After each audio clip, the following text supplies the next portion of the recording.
Welcome to SmithWeekly Discussions, an occasional program for our members of SmithWeekly Research. Please note this program is a private discussion and everything contained herein is for entertainment and educational purposes only. With that, we hope you're at a comfortable position, along with your favorite beverage, to enjoy the discussion. We remind our audience to examine our show notes attached to each of our shows to better understand how our program functions. Before we get into our discussion, we want to say thanks for questions coming from our audience of SmithWeekly, including Paul M., Luke A., Todd W., and Ryan S. On the program today, our returning guests, Mr. Marshall Koval is back with us, along with Mr. Scott Hicks. Marshall is the president and CEO. Scott is the vice president corporate development at Lumina Gold, a gold and copper focused project developer working on advancing the Cangrejos project in southern Ecuador. Cangrejos is the largest primary gold development project in Ecuador and is also among the top 15 active gold development projects globally. Lumina Gold is listed on the Toronto Venture Exchange under the symbol LUM, as well as on the US OTC markets under the symbol LMGDF. Marshall, Scott, it's a pleasure to have you back. Welcome. Hey, Andrew, good to be with you today. Thanks for having us. Yeah, thanks. Happy New Year to everybody listening. Why don't we start off here? Why don't you guys give us what you are seeing there in the junior markets as far as sentiment, how you expect the junior natural resource markets to behave in 2024, which is a bit of a moving target, asking that question specifically towards gold and copper. Marshall, why don't we start off with you on the thoughts there, and then I'd like to get Scott's. Yeah, sure. I sit on the board of Equinox Gold as a producer, and what we've seen is towards the tail end of last year, we saw some good momentum with the gold price environment, and we saw some of the mid-tier and major producers move up. It's kind of rounded off a bit, but what we haven't seen that we'd like to see is movement down into the developer space. I think there's been some real positive kind of advancements with Ecuador. In particular, we announced Luminex and Adventus a merger, and then Adventus was able to get their ESIA approved, and we've seen Atico get their concessions extended under the new president. So in the context of us being in Ecuador, we see things improving going into 2024, but we don't see the junior space moving up to where it should be. And our hope is, with a gold and copper company like we have at Cangrejos, that we'll see some movement forward next year. Scott, you may want to add your thoughts. You're a little bit more attuned to the day-to-day movements in the market, broader market than I am. I continue to be surprised, I think, with where valuations are at, especially down market and small caps, despite, gold hitting basically an all-time high recently. We're still above 2000, so you'd expect it to be a little bit stronger. I think when I've thought about it, it's really been a little bit of a lack of M&A that's probably caused the developers to trade at these low valuations. I was kind of happy to see at the end of last year, obviously Osino get taken out by Dundee and Marathon get taken out by Caliber. So in the lack or in the gap of majors doing development M&A, it's good to see some of these mid tiers stepping up. So hopefully, that reinvigorates some energy in the junior sector and gets some capital recycling going again, which is obviously how the industry functions, right? Yeah, some good points there, guys. I think the development space, specifically those developers like Lumina Gold, that need, hundreds of millions of dollars to get their projects moving forward. And there's just that trough, as you guys know, Lassonde curve, whatever you want to call it. And then you just layer on this sentiment piece, and it really puts the valuations, for lack of better words, in the toilet.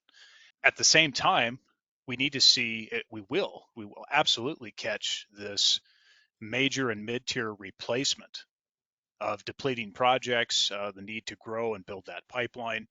All of that is definitely coming down the pipe here. And I think it's in a healthy condition to start seeing that as we progress in 24 and 25. We should see certainly some good moves. And then this project in itself is substantial for a number of companies. We're just seeing some real difficulties across the board, whether it's permitting approvals. I mean, we did see some success on projects. We've seen Rio 2 get their judgment overturned there in Atacama. A bit of work yet to go here, so we should see some improvements as we move forward here. And then, of course, we've got broad market conditions, which we didn't even talk about, that are impacting the junior sector sentiment as well. But why don't we continue here with any comments? And then, Marshall, I want to ask you to give us a quick shot overview of Lumina Gold for our newer audience who have come on the program since we last spoke and who may not be familiar with the company. And then also, let's just have you give a broad development update and accomplishments at Cangrejos during 2023 and what you expect to accomplish in 2024. Yeah, let me just go back and touch on your comment about the equity market. And I think, with a project like Cangrejos, it's large, it's got a lot of potential, it's long lived, it can live through multiple cycles in the gold and copper price.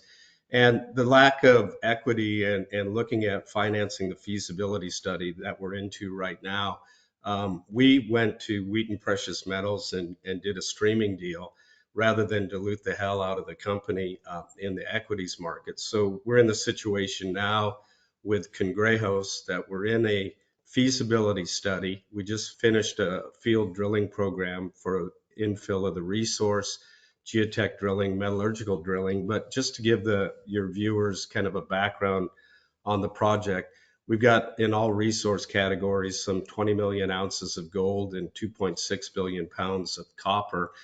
And we did a pre-feasibility study in 2023 that gave us a $2.2 billion MPV at a 5% discount rate using $1,650 gold. So the project's got a lot of potential going forward. We've got a really experienced team that have been through feasibility studies, pre-feasibility studies, pre-commissioning, construction. We brought on a COO to Ron Hallis, who has a lot of operating experience to kind of shore up this work as we move through the feasibility study. We're in the process right now of hiring process engineering infrastructure, geotechnical engineering, and we're embarking on starting our ESIA to permit the project. So our timeline is over the next, let's say, mid-2025, we'll be done with the feasibility study, and hopefully in parallel, the permitting moves along as well. We're in the process of negotiating an investment protection agreement with the government that gives us relief from duties on capital goods for the construction of the project. It sets basically your tax rates. It allows you to repatriate capital. So we're moving in that direction, and we're at a good place. We've got funding from Wheaton Precious Metals of about $48 million to do the feasibility study work and some early works. Scott, is there anything to add to that? Yeah, for sure. I mean, I think it's kind of easy to gloss over what was achieved in the pre-feasibility study early in the year, but I think the outcome of keeping capital flat, initial capital flat from 2020 to 2023, from a development standpoint, was a pretty big achievement. And I think, converting over 100% of the mine plan that was in the PEA into reserves was another great achievement for the geological team. And, those are more technical things, but, to have that be the outcome of that study was very positive from our perspective. It doesn't seem that anybody cares about that at the moment, but they will care as this progresses and things gets advanced and discussions happen with counterparties about the development of this project. Scott, with that here, why don't we talk briefly about capital structure of the company at this point, as far as where we are with shares outstanding.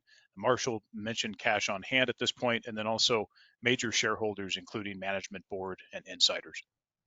Just going back for some of your listeners that have followed it for a while, before the Wheaton stream, Ross was funding the company personally, given the state of the equity markets, and he had about a $15 million Canadian line of credit open with the company, and we converted that just before the last Wheaton draw in November here into equity. So, he went up from basically 20% ownership in the company to about 28% ownership in the company now. So definitely the largest shareholder and continuing to support this company to whatever resolution we get to on it. So that was quite positive that, he converted that whole amount into equity and increased his stake there. So, we've got about 416 million shares outstanding right now. trading just under 40 cents, a little bit over $150 million Canadian market cap right now. Ross converted that equity about 42 cents a share. So we're trading, 4 or 5 cents below where Ross converted. As a point of reference for some of the listeners, cash on hand, we had about 7 million US at the end of September. As Marshall said, we're just basically operating off the money coming in from Wheaton here. That comes in tranches.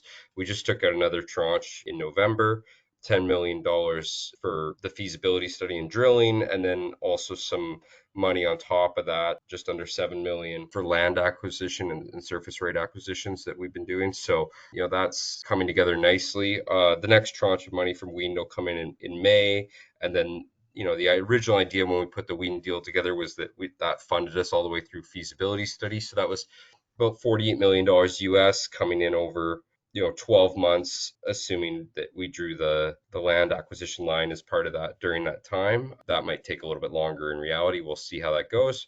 So yeah, I mean, the idea was that funded us basically through feasibility, and we're on track for that right now. So the feasibility should come out in kind of the first late Q1, early Q2, basically in 2025. Marshall, any thoughts there with what Scott said? And then also, it looks like the company won't have to do any financing unless there's some crazy move in the stock price, perhaps. But generally, you guys won't have to finance through this year, most likely, unless there's some type of significant event that occurs. Just talk about how you guys see financing thereafter. With now we have this stream deal in place with Wheaton. Obviously, I know this is very speculative as to equity price and all this, but post feasibility study there, will you guys be looking at other creative ways to finance, or do you see that equity would probably be the route at that point? Go back to the beginning of the question. We have the funds in place that'll get us through the feasibility study. What we may have to look at is as we go through the feasibility study and determine any early works or additional land acquisition, we may have to go back to the market for a small raise, but we're doing everything we can to try to not get there. Basically, in the longer term on the project, that gives us the Wheaton deal gives us 252 million towards construction. So the initial capital in the PFS was roughly a billion US. So about a quarter of the financing is there, and that's on a pro rata basis. Now, if we were to be acquired, the stream currently is 6.6% of the gold production, up to 700,000 ounces delivered. Just to give you some context there, in the PFS, there was about 11.6 million ounces of gold in the mine plan, and I believe there's about 1.6 billion pounds of copper. So basically, if there's an acquirer, that 6.6 can be bought down to 4.4. And also, once we deliver the 700,000 ounces, it drops down to 4.4. It doesn't do a lot to the NPV of the project. Basically, it takes it from 2.2 billion down to about 2 billion. So it was a good deal. It was attractive cost of capital for us. And, the one thing about this project that's fairly significant is a move up in the gold price. There's a lot of leverage to that. So if you took sort of $2,000 an ounce gold price versus what we did in the PFS, you're up to about 3.5 billion NPV, and the IRR goes up in the low 20s, maybe 22, 23%. So, there's a lot of leverage on this project. So Scott can talk a little bit about how, if we were to take this all the way through to production, what type of financing you might put in place, or the type of financing a potential acquirer might need to put this into production. But the Wheaton deal gives us a real strong basis. It also, I think, one of the most critical parts, and I don't know that the market fully sees it, but it was an independent third-party review of the project. And, anybody that's going to put up 300 million has confidence in the project. So for us, that was a good validation.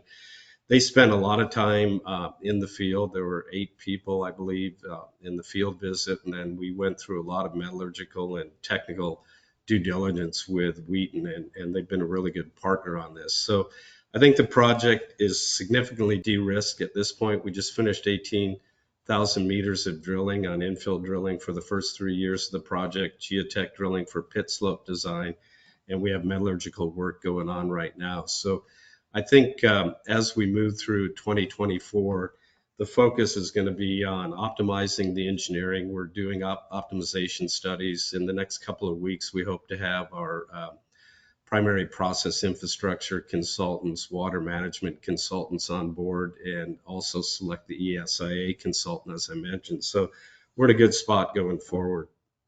Marshall, with that, and Scott, jump in here. The way that this was structured, I think it's advantageous in the sense that the cost of capital, as you said, was very good. I think it was a good deal as well. That also, it doesn't tie in any acquisition. It's not going to hurt. The project still is pretty much untethered to the deal here. Just overall, like you said, if you look at the production profile of this, marginal impact. And so good on you for you guys completing that piece. And with this feasibility work, metallurgical work that's commencing here, you guys working on firming up development costs with suppliers and contractors. Can you shed any light on what you see as far as improvement areas that you would expect to get from PFS level to the feasibility study level when those results come out? What areas do you think you guys will be able to improve upon? One of the key areas, and late in the work that we were doing in the PFS, we were able to improve metallurgical recoveries for gold in particular. We think we can up the gold recoveries a bit here. So a focus of the metallurgical test program that's underway right now with Laboratorio Plengi in Lima is to optimize the flow sheet and try to get those recoveries up. Also in copper, we see an opportunity there. So that's one area. The other thing that we're looking at is reconfiguring how we deal with the mine plan. So one of the options we're looking at is, do we mine the Cangrejos pit out completely and then backfill part of that with the Gran Bestia pit? Now there's two pits. Cangrejos in the PFS was the first 7 years. Then Gran Bestia came into production and Cangrejos finished up in year 17. So that would improve operating costs. We're also looking at other ways that we can optimize, tailings handling, tailings management. We're looking at dry stack tailings, and that'll help with the permitting. And there's been a lot of advancements in the technology of dry stack tailings, and the filtration plants are really seeing the costs come down on a tailing storage that we're looking at. So those are some of the areas. And then I think one of the things of the PFS is we caught the inflation, and we did the costing of this at the Q4 2022. We've captured a lot of inflation. We're seeing a lot of things roll over there, like steel prices and oceanic freight prices and that sort of stuff. So, and also we phased the project to try to keep a lid on that. So we see some potential opportunities there. Those are the key areas that I would look at the moment. Scott, do you have anything that I missed there? I think it was nice having Ron House, the new COO, join kind of post the PFS and really having a kind of fresh set of eyes on all the work that just got completed, and obviously getting him in the seat just before we ramp up on all the feasibility work. So, I think that timing is helping us as well with a fresh set of eyes to review everything kind of Marshall was just talking about. With that piece of it, one of the other things is these deposits, the project expansion potential isn't closed off. And I know in this market, it doesn't mean much of anything unless you have something that's just tremendously outstanding. But this project could be expanded further through exploration, but I don't know that it's worth the time and effort and capital at this point in these conditions to do so. But, talk briefly about if there is any further exploration work to expand, or at this point, it's all hands on deck for the feasibility study. From our perspective, Andrew, we're really looking at kind of leaving that blue sky to somebody else or after the mine is in production. But from our perspective, there's kind of three obvious areas you'd evaluate. There's the northwest of Gran Bestia, which is where we added quite a significant amount of ounces when we updated the PFS. You could keep drilling in that direction. We do believe it's still totally open there. Obviously, only 11 million of the 20 odd million ounces we've defined made their way into reserves. So at a higher gold price, which we are seeing right now, all our holes ended in mineralization pretty much, and you definitely have the ability to draw deeper pits to bring more ounces in.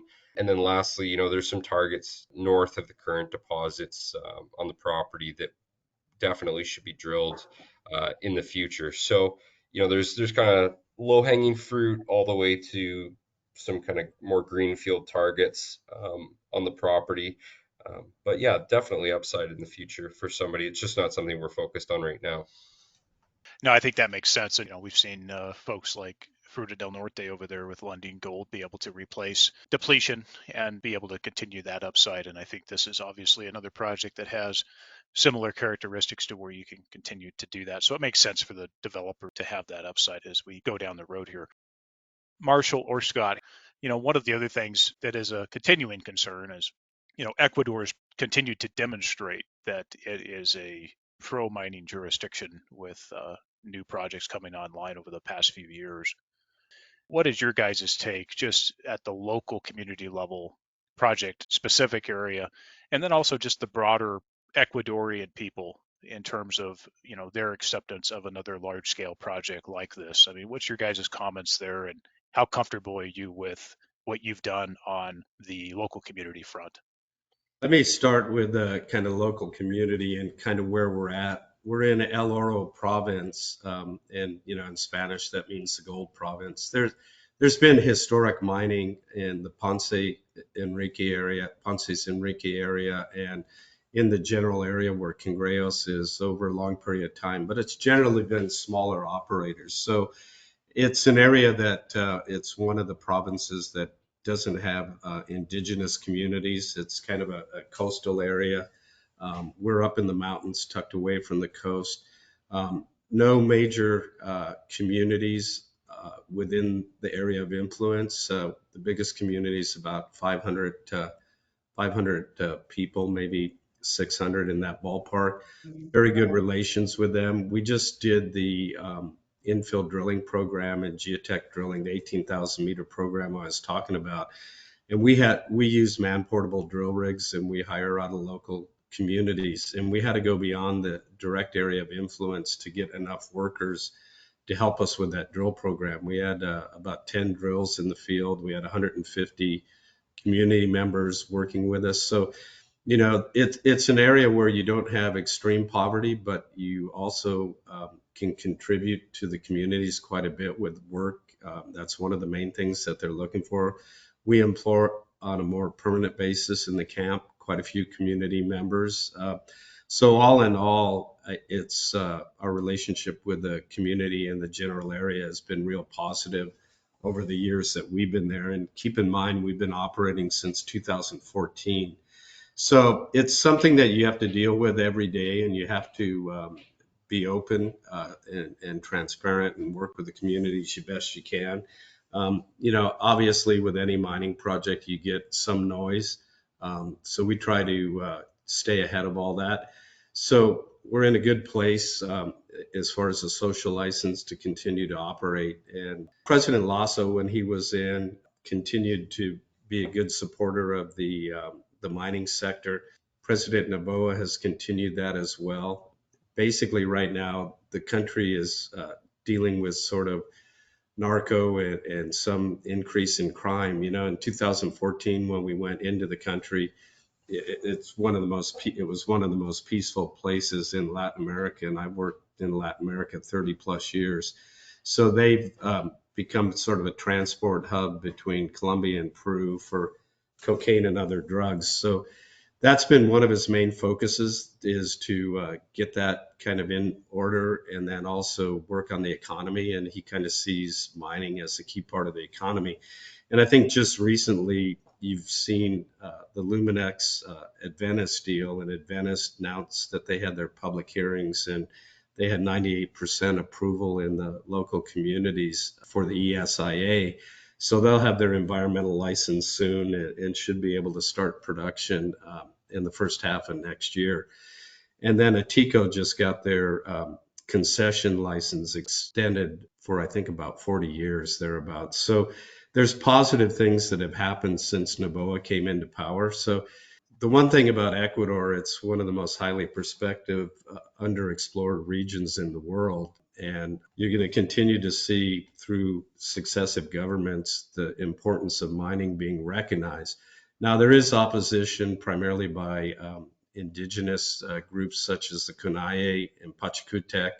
They're kind of political arms, and We've seen the Pachacutec, Yaku Perez was running for president in this election. He fell down all the way to 3 or 4%. So that's going to be out there. There's going to be some opposition by that group politically, but we think that in the long run, mining is going to continue to be important. And if you look at over in Zamora, Chinchipe, that general area with the Mirador mine and Fruta, the GDP of those provinces there is significant, some of the best in the country. So the importance of mining to the economy in Ecuador, foreign investment, is becoming more and more seen by the broader population. I was gonna say, I think it's quite telling that at those two operating projects, those companies are reinvesting in growth, right? I mean, you've seen Lundin with a substantial exploration campaign and then the expansion, and then obviously Mirador just announced a very large expansion from 60,000 tons a day to 140,000 tons a day. So it's quite telling that those groups are putting more money back in the country. Yeah, that is an important point there to demonstrate to the audiences. I think Ecuador continues to be of the realization that mining is a huge piece of the economy, and it's a huge piece of wealth generation, and also putting lots of people in that country to work. And especially if there's some transition away from the petroleum industry, we all know we still need that significantly. But if the oil and gas sector there is not as strong as it used to be, this transition into gold and copper and other minerals in the country is very important, I think, for Ecuador. And I think there's a way to do all of that and also be responsible at the same time. And I think a lot of folks around the world don't tend to realize that very much, but this is very important, and it's a huge wealth generator and has been a wealth generator for any country that's been successful in history. So I appreciate you guys covering that. And it sounds like you're quite comfortable with the process here and the government, and we should be able to see those permits come in with little trouble. And appreciate you guys working on that process because it's very tedious, as you guys both know. One of the other things here, we had Ross had a prediction about the company that it would be bought out, and of course those conversations I'm sure are still ongoing with certain parties. And I know you guys can't say a lot on the M&A status here or any potential transaction for the company, but do you see at this point, Marshall or Scott, either one of you guys, do you see that any transaction at this point would really happen post feasibility study, just to continue to demonstrate and de-risk the project? What are your thoughts on, how you guys see the end game for this company? Yeah, well, I mean, outside of the company, Andrew, I think what we've seen is, people having to take development projects further than maybe they had previously to get to that buyout stage, whether it's into construction itself or at least have the feasibility in hand. So, yeah, I would agree with you. That certainly seems to be the way it's trending. I mean, people want to see whether it's, in our case, the IPA or the permits in hand or the feasibility. We're certainly not slowing down talking to people about the company. And, if somebody comes along prior to that, we'll obviously entertain that. I think Ross was very good on nailing the entry point into Ecuador and nailing the timing on the gold price into buying these projects in Ecuador. But I think he's been a little bit surprised by where valuations are at and what's happened to the M&A market, given where gold prices are. So hopefully we do see that correct, and maybe somebody comes along sooner. But we have to at this point, I think, march along like we're going to build it ourselves, just so that all that de-risking is occurring, which is what we're doing right now. Appreciate that. Marshall, anything to add to that? No, that's a really good summary. I think the only other thing to add is the experience of our group, particularly with the addition of Ron Hallis and a lot of the consultants we've used. I've been involved in several mine construction projects, and right now I'm on the board of Equinox, and we're just finishing up the Greenstone project in Ontario, and it was about a 1.25 billion US build, and we're over 96% complete with that. So the background and the experience to take this through construction, if we ever had to do that, we could take our team, we could advance it, and we certainly have that ability, although that's not the primary objective of the company. When you're a junior company and you've got to raise $1 billion to build a project, that's not an easy sledding sort of situation, particularly in these markets. But we'll continue to keep our nose to the grindstone and keep advancing and de-risking the project. And at the same time working with the Ecuadorian government and our local communities to kind of advance things. The reason we do kind of think it's interesting for a major to come in prior to the feasibility, to kind of address your timing question, Andrew, is just, this project is better suited to being built larger. The way we designed it was obviously a phased capital approach, but if you wanted the best return and you wanted the largest NPV, the answer is really to build it larger out of the gate, right? So I mean, that's potentially motivation for somebody who's looking at this and willing to kind of step in the middle of the feasibility study to kind of make that tweak, and maybe that pushes out the project timeline a little bit, but gets them to an ultimately a better mine in the end. Yeah, that's a good one, Scott. That's basically capital constraint. If you're not constrained with initial capital, you take a bit different approach. And good point.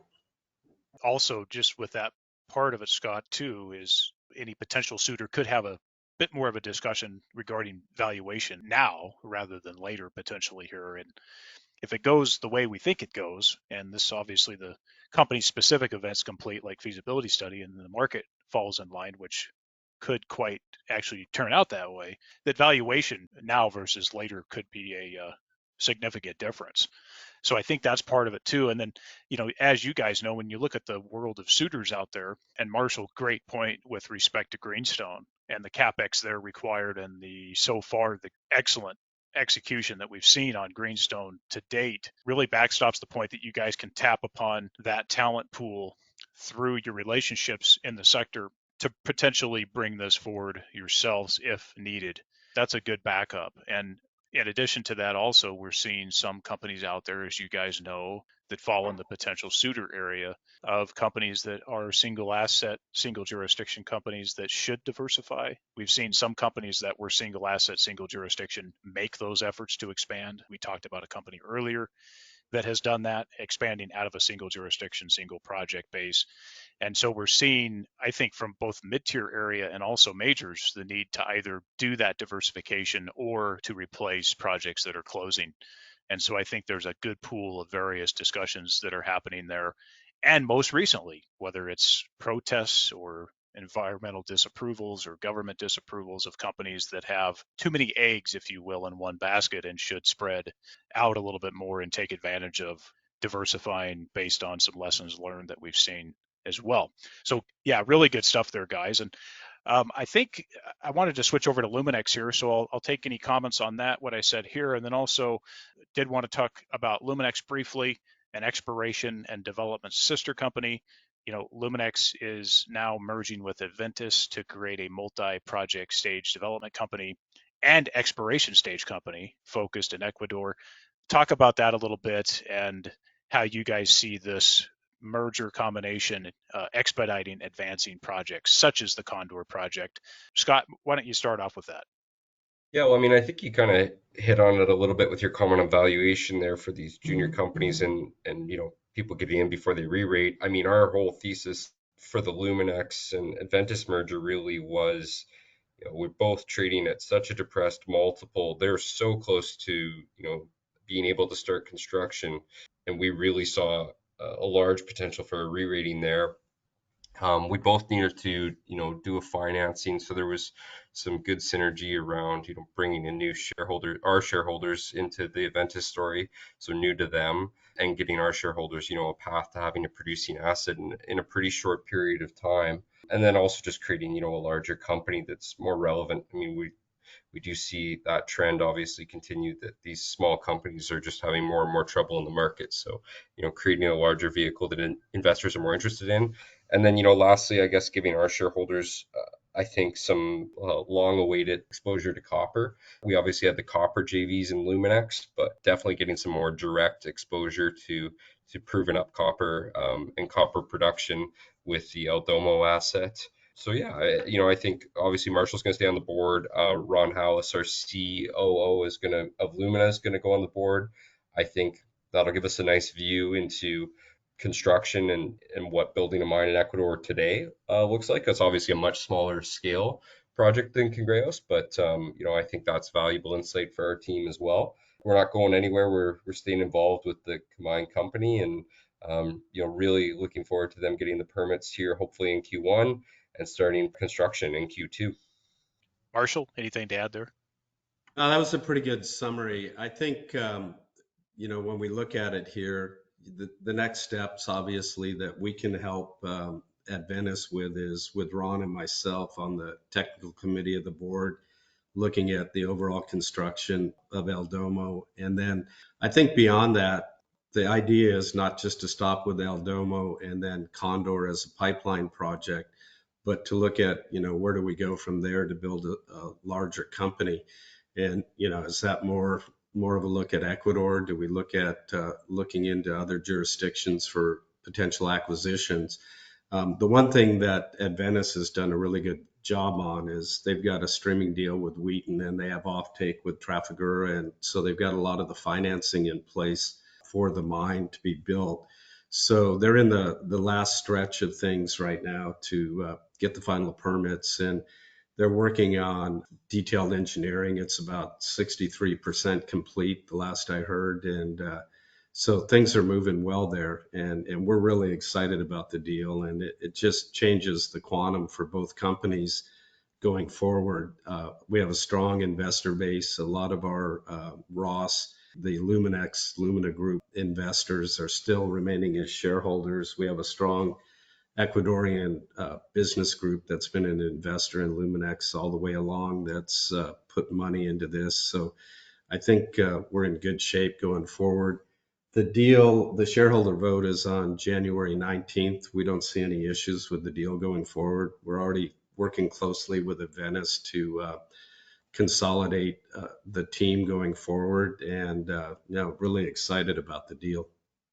Yeah, I think this is a bit of a compelling model with this combination. And then also just the point that not only do you have exposure to a smaller operation that it looks like it's going to move forward without any hiccups, both of these companies are pretty much can't get in much cheaper than where they are today. So that's another important point to bring across. And then also it looks like the timeline can be quite sped up here a bit, and looks like there's going to be a lot of activity happening with the combined company. So congratulations on that transaction. And I think I see what you guys are looking at here and what you're thinking, and it looks quite interesting. So I hope the audience continues to watch what happens here and get involved as well. Well, guys, why don't we leave it there for now, and we'll stop here with maybe some final comments. And then also let me just ask for potential investors who are listening in. Lumina Gold has a market capitalization here of about 160 million Canadian dollars. Why should the company be considered now in the retail, family office, and institutional investors' portfolio? I think anyone who's not in the story that's coming in today, Andrew, is really benefiting from basically 10 years of work. And if you went back to our first resource in 2017, we're a lower market cap today than we were then, and that's when we had 4 million ounces. So obviously, you're benefiting from a lot of years of de-risking, 3 economic studies. The funding package that's been put in place here to get us through feasibility study. And it's definitely one of the cheapest gold developers out there, if not the cheapest gold developer out there. And certainly, as Marshall said, it's got the size and the torque for people who believe in gold and copper prices longer term. We think Ecuador has been very steadily improving over the decade we've been there, and will continue to do so. So we believe in the country, and we believe in the metals that we're invested in, and we think we're incredibly cheap on any metric. So we'd encourage people to take a fresh look at it. Marshall, any take? Scott brought up this point earlier. If you get in now, you look at when Ross converted his $15 million Canadian note, he was in at 42 cents. So if you look at overall coming into the story, you can get in, at the sort of levels today that a lot of management and major investors in the company through the years have gotten in. So basically, as we continue to de-risk this and we see markets improve, we should see the potential for a good re-rate going forward. And Marshall, what is the best way for folks to reach out to the company? Scott, why don't you tell them? You do this every day. Yeah, for sure. I mean, it's just luminagold.com is the website. You can reach us at info@luminagold.com. We're also on Twitter and LinkedIn and Facebook, so feel free to follow us on whatever your preferred medium is. Thank you, Scott. Well, guys, really appreciate it. Always a pleasure to speak with you both. Thank you for coming back to talk to us and give an update. And we are looking forward to further efforts at the company and looking forward to talking again soon. Thank you. All right, Andrew, Great. Thanks. appreciate you and your audience. Thanks for having us.